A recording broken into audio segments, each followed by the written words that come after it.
official confirmation from the technical director at Mercedes, James Allison, the gladiator himself, what is coming for this Mercedes car in the Austin GP, or better known as Circuit of the Americas. So it's been rumored for a little bit that this car is getting a floor upgrade. But what does this entail for the team and what should we expect? Obviously the floor has been a big thing over there for Mercedes, for every car in general, but specifically speaking with the team that started with no side pods. They took a different direction. They went for a bigger floor plan, and that's kind of where the whole entire porpoising problem really arose for them and made them have many issues in the 22 season, and combining that with 23 caused a even bigger problem that I really want to get into depth about and why this is a game changer for them going on into their next season. Obviously the W14 has underperformed this year, but you can take out a lot of positives from it. If the two Mercedes cars didn't crash in Qatar, I could argue that they could have fought for the win. George had actually amazing pace, and he had to make up so many positions. Starting from 18th, getting all the way to P4, he was only 6/10 off of Max, and that's counting the traffic.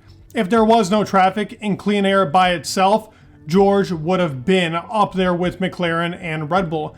And believe it or not, in the Qatar Grand Prix, the actual McLaren was faster than the Red Bull. This is mainly due to Max Verstappen taking an actual strategy, which funny enough, there was barely any strategy involved there, but it was a strategy enough that they were playing it safe just in case there were safety cars and so on for Max to actually have a good first stint, but was on scrubs for the rest of them. So it made for a hard time for Max, and Lando and Piastri were able to push the whole entire race.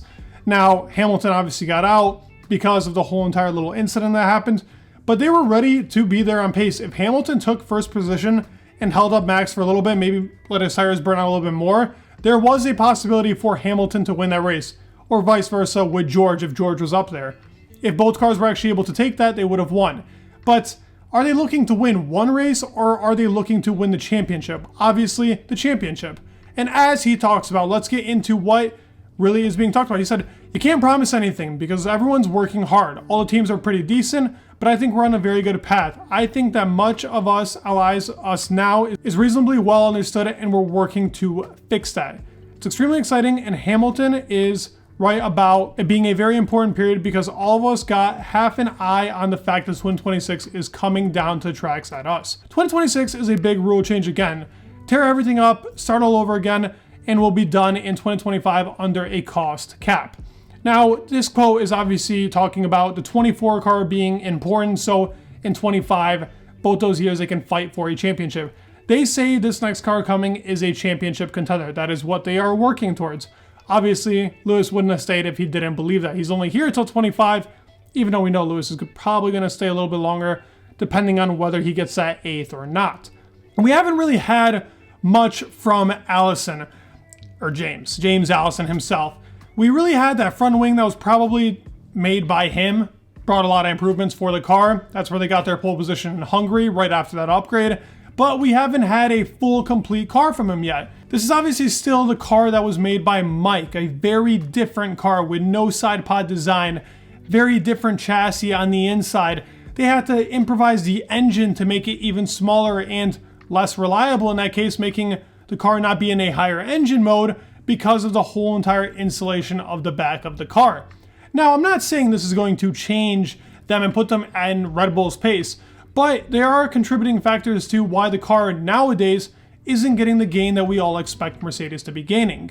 James Allison is a warrior. What he has completed with cars has been nothing but extraordinary. The guy has been amazing in his time. He made what is known to be the fastest car ever in Formula One, which is obviously the W11. That thing was a beast. He made the 12, he made the 10, and he's helped in a lot of other cars, especially in his Ferrari days. But we haven't seen yet a floor. The floor that's being talked about, and what my ideas are for it, is they're obviously taking a different direction to what they have now. I talked about it before in a video, but let's briefly go over it. The floor that they have right now, the Venturi tunnels in the front of it, are pretty short in comparison to something like a Red Bull, which has long Venturi tunnels. Ferrari is in a medium to that. We don't know actually how the Ferrari floor looks like now because they just changed it in Japan. Mercedes has stuck with the same floor all the way up until now. Now we're going to get a change in Circuit of the Americas. We saw the floor in Singapore and nothing changed there. And if anything, we saw how much more simplistic their floor is in comparison to Red Bull. This is obviously because they focus on the actual upper floor elements being a lot more complicated and really focusing on getting a lot more airflow there with their no side pod design. It was very dependent on if they could get the car to bite on the floor over there and really get that suction and downforce from the upper floor feeding into the underfloor. Most cars didn't do that. Yes, Red Bull has the undercut, but it's not as profound as having a completely open floor and not having more work in the side pods. They claim the side pods weren't a big factor into why their car isn't doing good, but honestly, it does play a factor. You can account for 4 to 5 tenths minimum being put into the side pod design and how the rest of the car is, because that is dependent on your chassis, and the whole rear of the car is the issue, and I really do think it stems from the no side pod design. The car, even in 2022, was very loosey-goosey on its rear end. It was not as stable as the front. The front bites. They're able to brake very hard, but going into corner exits, they struggle on going onto the accelerator or gas because the car is just very feisty in its rear end. This causes a lot of discomfort in drivers. So it's not even just that the car is slower, but the drivers also have a harder time putting in that confidence. That is the name of the game. How quickly you can step on the accelerator on corner exit is essentially where a lot of teams gain pace. Now, if we were to do a comparison between all the teams on how fast they can do it, Red Bull would be a mile ahead. It's just how much better their car is. Even McLaren still struggles with this.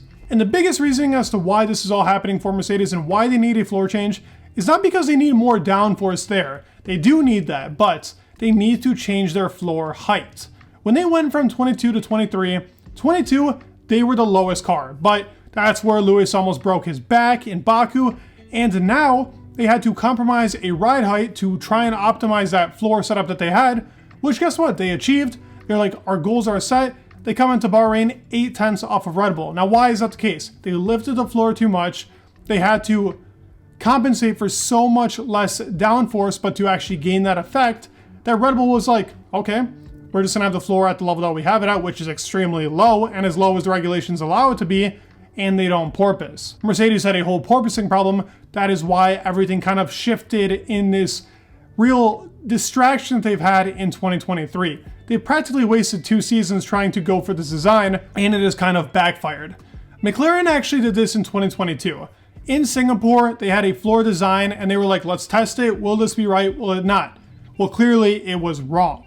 They went into 23 with a wrong floor design, changed it up, and came with that whole B-spec McLaren, which is now that bullet of a car. Mercedes is expecting to do the same. Test here in Austin, see if a maybe longer Venturi tunnel feeding towards the rear with a couple of different steps, edges differently on the car. Will this change the car? Obviously, we're not going to see a massive performance gain. As James Allison talks about, he says this is for 2024. This is to make the car obviously quicker, but it's not going to be an insane gain like we have seen with other upgrades in the car. It's mainly there for the purpose of being able to build up the car for next year and to get a better direction. How low can they go with the car, and what is the optimal ride height? Because that is the biggest question at hand. And that also goes with suspension, but we're mainly talking about the floor design here and how that can help out with the car, because suctioning in that floor design and being able to perfect that is what Red Bull executed perfectly. Even with the suspension, they're perfect in every other way, and Mercedes has to take a couple of hints. I'd love to hear your thoughts down below though. What do you guys think? Will Lewis actually challenge for the title in 24? I have hope. I really do have hope, and I think it's possible. It will be a tough task though. This Red Bull car is insanely fast, and McLaren looks to be stepping up. They talk about McLaren being a huge kind of inspiration for them. So let me know your thoughts down below in the comments. Please leave a like, subscribe, enemy in the world, and peace.